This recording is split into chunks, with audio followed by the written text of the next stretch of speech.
Hello, guys. So it's us to talk about the new Ardor player, Kyoko. She got her E quite recently. So is she good? Is she bad? Let's get started.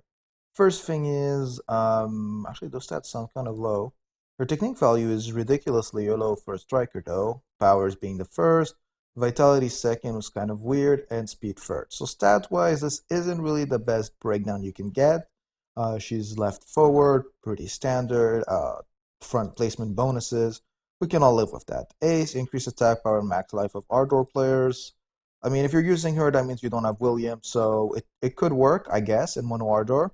Her kit does favor Mono Ardor, but I'll go down to that later. Shot, increase critical rate and critical damage by 60%. That is beautiful. There is no issue there. Crit rate, critical damage. As long as you crit, there is a lot of value right here. Increase attack power 60%, so that's going to be able to just help her do a little bit more damage, because a lot of strikers tend to have low attack power by base. Increase critical rate by 50% of a shot, very standard striker skill, but if you do look, that means she's going to have around 40% from this, another 50, so 90, add another 60 from here, so she's at 150% before we even start looking at the stones, who's pretty good. Increase the receiving effect by 40%, penetration 20%, and critical damage 20%. Now, what you're going to notice very fast is she has high critical damage. The critical rate is the one thing you're going to need to work on just a little bit more if you want to use her in PvE. Ignoring that, she's going to have really high dribble value because she has attack power and receiving pass effect. She doesn't play with a damage increase, but she already comes with penetration. So since there's already a little bit already in the base kit, you should be able to max it out, maybe go in the 80% to counter the good old Satanic Durants. Now, chain-wise, those are some really good chains. First, for Ardor, she has Chubo, who's one of the best backliners. And she has Kyosuke. I mean, we're still on the fritz if he's good or not. We're going to wait and see him be used more. I can't remember if he has any E yet. Friendship, there's Elaine and Death Queen. If you're Ardor, you're at least running one of the two of them. And you could run her with Elaine Renee just to really get the nice passives in. So there's really a good chance you're going to activate it just because these chains give some nice value. Competition, well, there's Nabi. So you either own Nabi or you don't own Nabi because no one's going to be using this guy who's Jace. Yeah, it's a question of owning Nabi or not. I personally do. Most people usually don't. If you own her, it's cool. If not, I mean, you got two decent chains already. It's pretty good.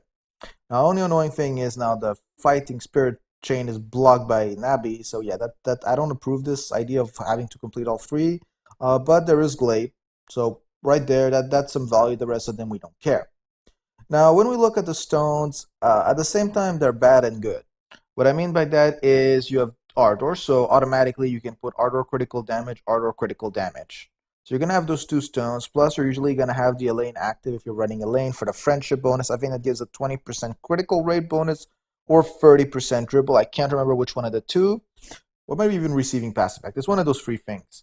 So you're going to be having that. You're going to have two DI stones, and then you're left with two stone slots. Now, the problem here is that Ardor doesn't have a single good unique.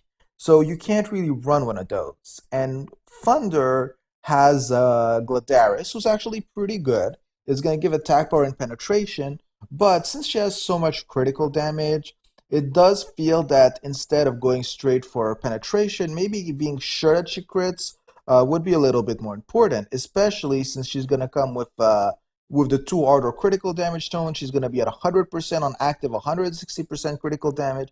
That's a pretty high value. So this is why it's going to be a little bit more problematic. You'll throw Gladaris here, and you're going to throw, I'm guessing, Ardor crit or anything that has a really high critical rate sub.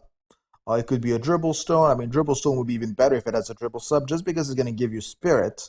But if you really want to max her out, actually, you're going to want to reroll the center Ardor slot. You can't reroll the first one anyway.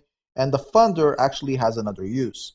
So if you were to reroll this into Light for Will of Metatron or SOB in PvE, or if you were to reroll it for Wormwind, for Pterodac's Blood, or the new unique, depending on what you're trying to do, there would be a lot of value here. And then you could put a Thunder Receive Pass effect, who would really complement her kit. Combine that with whatever unique you're running, the two Ardor critical damages, the crit rate from the passive of the Thunder pass effect. It could be very good.